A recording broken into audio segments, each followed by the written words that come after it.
This is OFN NFL Preview on the Lads Football Network. It's Super Bowl week. That means it is the last of our OFN NFL Preview shows for the 2020 NFL season here in 2021. So welcome in Mark Lawrence at PlaybookSports.com. And Mark, this is it. This is the big one. The Chiefs, the defending champs, looking to defend for the first time in the NFL. Nobody's defended a Super Bowl championship in 16 years. And then you got a New England, a Tampa, of course I'm going to say New England. And you got a Tampa Bay team led by Tom Brady looking for his 7th Super Bowl. Is that how many that guy has? Or 6? Is that, well, who's going to look for his 7th? Does he have that many? He's got 6. He's going for 7 right now. That's crazy. Yeah, it's unbelievable. You know, he's been to Joe Montana. He's climbed that mountain, and now he is becoming the trendsetter. Congratulations. Yeah. And the line is 3. Still 3, right? Even though it's minus 120, I believe. Is that still what it is? 3 minus 120, or is it different? It's 3 minus 120 because if people like Tampa Bay, they can buy the half a point, and it's not going to cost them an arm and a leg to do that. There was a story about Mattress Mac. I'm sure you've read or heard about this. Yeah, who bought the half a point with his $3 million bet on Tampa Bay, and he had to lay minus 27 cents to do that. Now, that was quite a heavy price to have to buy that half a point with, but he can afford it. We can't. So, the bottom line is if you like the underdog, you're going to buy it. Make sure you have 3.5. If you like the favorite, you're going to probably lay the 3. I've never done that before, to tell you the truth. I've never bought a half a point, so I didn't, I want to make sure I win on 3. I've never done that before. Well, 3 because obviously it's the most common number. 16% of the time it'll fall on 3. But here's the other side of that analogy here. Okay, if it doesn't happen all that often, and people who buy the half a points, they end up giving away money, is what they end up doing. And if you have to win the bet at plus 3.5, what's wrong with pushing the bet at 3 and saving the money on the vigorous and the juice? Nothing. So, it's really, really best not to buy that half a point if you don't have to. The only time I would recommend even thinking about it is if this line went to a point where you could buy the half a point. If it was 3 even, okay, and you could buy the half a point and then only pay 10 or 15 cents to get that half a point, that would be worth it. But not to get in that Mattress Max world, you can't do that. Yeah, I don't mind, and we talked about this a lot. I actually, not that I just don't mind, but that I actually, more often than not, will take the half a point in in a lot of circumstances to get to even, because I want to make sure that I don't lose. 3.5, I don't mind betting down to 3 to make sure I don't lose, but to go to the opposite way, because I just don't want to lose, and I'd rather go all or nothing. I've just, for whatever reason, I've just never thought like that. Well, the people that are really, really sharp with their with the accounting and the numbers and everything, and know the value, they're not going to buy the half a point. The people that don't want to lose a bet, some people will sometimes go from 2.5 to 3 in a situation like that. But the bottom line here is the numbers are out there for a reason, and they gouge you on the pricing when doing just that. So if you can not be lured by the half a point, you're much, much better off. Are there any props that you take every year or at all? I mean, the only props that I ever considered, and I know I was able to finally take advantage of a few years ago, was the overtime. I like the overtime because it's like 8-1 or something like that, or at least it used to be. And what else do I like? Or I'm trying to remember if I don't even know if there's much else. I mean, I'm not big into the props because 95% of Super Bowl props are like even money kind of deals. And if I can't get, maybe an MVP who's not a quarterback, I don't know. I mean, I just, or the winning margin even, I think that's just pot's luck. So I don't do Super Bowl props. How about you? Well, I don't do a lot of them because I don't bet props regularly throughout the course of the season. So why would you want to jump into the water just because it's the Super Bowl? That they're an attraction and they're a lure for the one main reason that the vigorous on props is ridiculous. Yeah. You pay $1.10 to $1 in wagering on a game. You're paying $1.40. That's 40 cents of juice built into props for the odds makers. Wow. So they love offering as many as they can. And I will say this, that if you're going to be betting the props, the best thing you can do is think no and under rather than yes and over, because the betting public loves the action. They love yes on the props and they love overs on the props. They love seeing scoring and they love having their prop rewarded with them with a yes bet right there and then rather than having to wait to the end of the game. Interesting.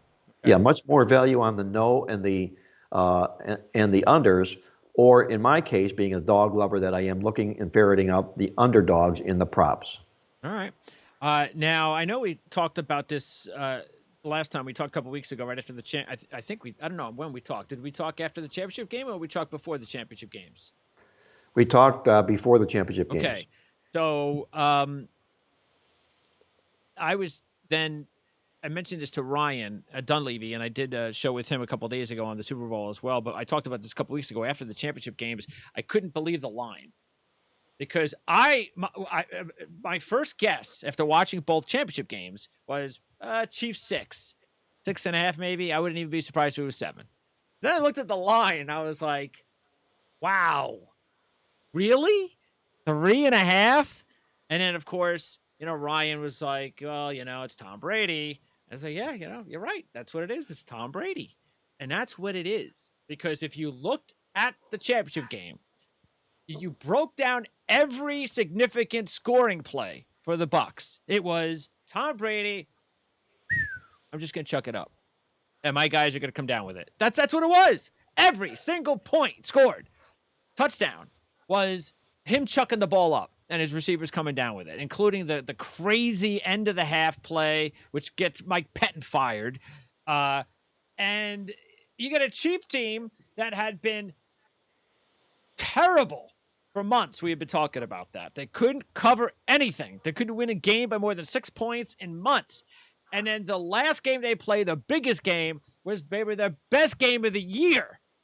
And I'm supposed to worry about the Bucs and 3 points? I mean, come on. I mean, I know Tom Brady's Tom Brady. I completely get that. I've won a lot more money betting Tom Brady than losing. So I love Tom Brady. He's a Michigan guy and all of that. But I'm sorry. The Chiefs should not be a 3-point favorite in this game. They would have killed the Bucs in their first matchup if they wanted to kill them. I see no reason to think that this shouldn't. I actually think this game is going to be over with 5 minutes to go. Well, let me tell you this, Greg. When the odds makers are setting the line, they're not setting a line based on they could have done something. It's what they did do. Sure. And the first time that they met earlier this year, right here on the same field in Tampa Bay, it was the same line, -3.5, and they did not win the money. Second factor in this football game is this Super Bowl is on the home field of the Tampa Bay Bucs, not on a neutral field. Sure. On a neutral field, you might have found something maybe closer to 6. I don't think it would have been there, though. But it is a home field here for Tampa. And the third thing, what you alluded to, is the fact that until the Buffalo Bills game, the Kansas City Chiefs were ice cold against the spread. So it's hard to make a case to go out and lay all these points with the Kansas City football team that 1 is not playing well, 2 is going up against Tom Brady, and 3 is doing it on his home field, of which, by the way, I'll throw this in there, in his career in the playoffs, at home, Tom Brady, against 705% or better opponents, he's a perfect 10-0 straight up in those games, which fits into this game here as well. So we can talk about the Brady numbers till the cows come home, and there are plenty of them. We can talk about Patrick Mahomes and the fact that he's 25-1 in his last 26 football games and start making cases for Kansas City. But this is an ideal football matchup where, because you can make cases for both teams, it makes for a great handicap in the game. Yeah, I mean, the other thing to keep in mind is Kansas City. You mentioned Tampa Bay being at home. Tampa Bay actually wasn't that great of a home team this year. They were actually a better road team.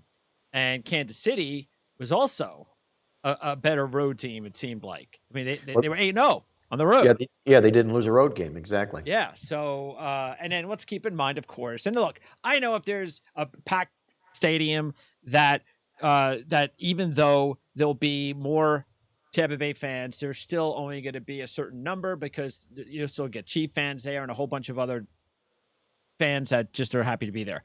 But it's still, I don't see this in any way in my mind affecting the game. I just don't. Not at all. Especially the fact that the Chiefs had been here a couple of months ago. They know the lay of the land. They won the lay of the land. It's a non-weather situation, so I just don't think it's going to affect. Yeah, it's nice for the history books, home team Super Bowl. I don't think it's going to have any impact at all.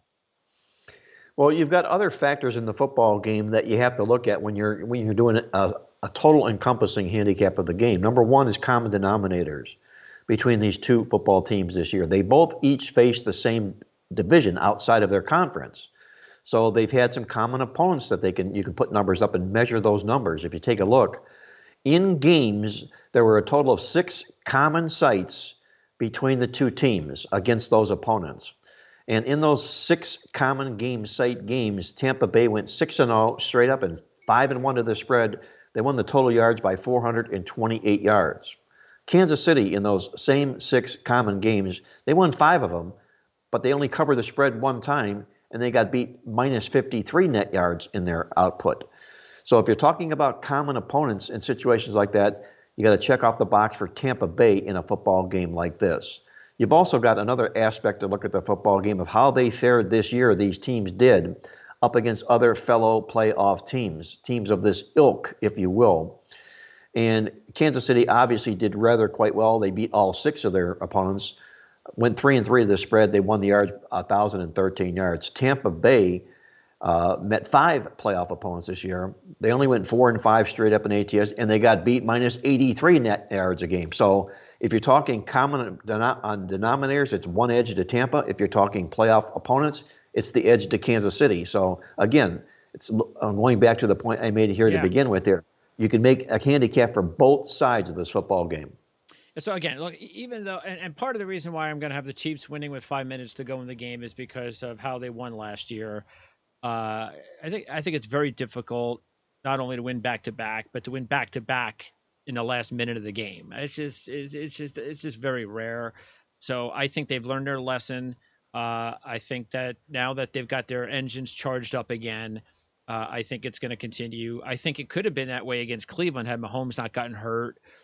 So I think they're back to where they were at the peak. I think they're playing their best football of the year right now at the right time.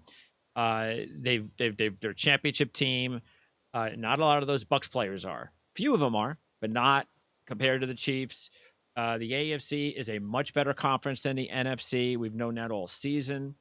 Again, I think this is about Tom Brady, and he deserves it. He deserves to have thousands and thousands and thousands of people believing that he can pull this off. And he could. Maybe he will. It wouldn't shock me if he did. He's a great quarterback. He's a great leader. This is a dangerous team. Their offense is playing at just an incredible level right now. They have to come up with turnovers, though. If they do not get a Kansas City turnover, they will not win this football game. But again, I just think that the Chiefs, this is a big moment for them. We'll see if they can handle it. I think they can, but let's see if they can handle it because this is their opportunity to stake a claim as one of the greatest teams of all time. I wouldn't go so far as to say the greatest with 2 Super Bowl wins, but I'd say that they're in the conversation. You've also got maybe the greatest quarterback of all time that they have to knock down in this football game, what we're talking about here in Tom Brady. One interesting stat that you might want to keep in mind here, though, is that if you look at Super Bowl matchups, the last 14 Super Bowls in which the team that had the better record, that team has lost 10 of those 14 games straight up and 13 out of 14 to the spread. It's really been the underdog with a chip on his shoulder, the guy that's dressing up as Rodney Dangerfield that's not expected to do all that well, that rises to the occasion in Super Bowls. We saw a little bit of that last year with Kansas City here. San Francisco was the number 1 seed. People forget that, but they were in the football game. And Kansas City, San Francisco pretty much dominated most of that football game until about 8 minutes to go in the game. Yeah. And then suddenly, a commercial came on, you went out, you came back in, you flipped on the switch, and what's going on here? So, they were fortuitous, and they took advantage of the situation, did Kansas City. But again, this is a Tampa Bay football team that is not only led by Tom Brady, you've got Rob Gronkowski, his other counterpart, is very quietly sitting there. All the talk is about Travis Kelce on the other side of the coin, but Rob Gronkowski's been here and done that before. You've got a head coach in Bruce Arians who does not get out-coached hardly ever at all in football games. He's terrific. The better the opponent, the better Bruce Arians is in a football game. Against 800 or better teams in his career, he's 8-5 straight up into the spread, 4-0 with Tampa Bay. He rises to the occasion in football games like this. So, again, we can talk about Andy Reid and how good he's been in the past. We all know what a great coach that he is. He's done a terrific job until he got his team to the Super Bowl last year, and that's when he really cemented his calling card. The interesting thing about Andy Reid here, and I'll throw this out there, this is from our Playbook Super Bowl report, is that everybody knows how well Andy Reid has done in the past with extra time to prepare in a football game. Hands down the best coach in the NFL with an extra week to get ready. But he's only 5-5 to the spread in those games with Kansas City. All those numbers were put up basically with the Philadelphia Eagles. And in fact, if you take a look at Andy Reid in the playoffs, in the postseason, with an extra week to get ready for a football game in the postseason, Andy Reid's teams they played 9 football games like that. They've gone under the total in 8 of those 9 football games. Now, is the reason because Andy Reid better prepares his defense for this contest? Or is the reason that the defense has an extra week to get ready for Andy Reid? We don't know which it is, but the bottom line is when you played in games like he's playing in this particular week, 8 out of 9 is a pretty good little number here. So, that would lead me at least to look a little bit to the under here because the whole world wants to see this football game go over the total. All right, and it probably will. What is the total? I'm not a totals guy. 56. Yeah. 56. Yeah. I could see it going over. I'd probably go that way. How are you gonna go with the game? What are you gonna do? How are you letting anybody that wants to know about your feelings on the game? What do you say? Well, I say pick up a copy of the Playbook Super Bowl report. We have a complete, thorough breakdown of that in there. And, there's all kinds of information both for and against teams in the game here. And, I could make a big, strong library case for Kansas City. I can make a big, strong library case for Tampa Bay. But my conclusion in the game is, and I'll tip you off here, you don't have to be a rocket scientist to figure this one out.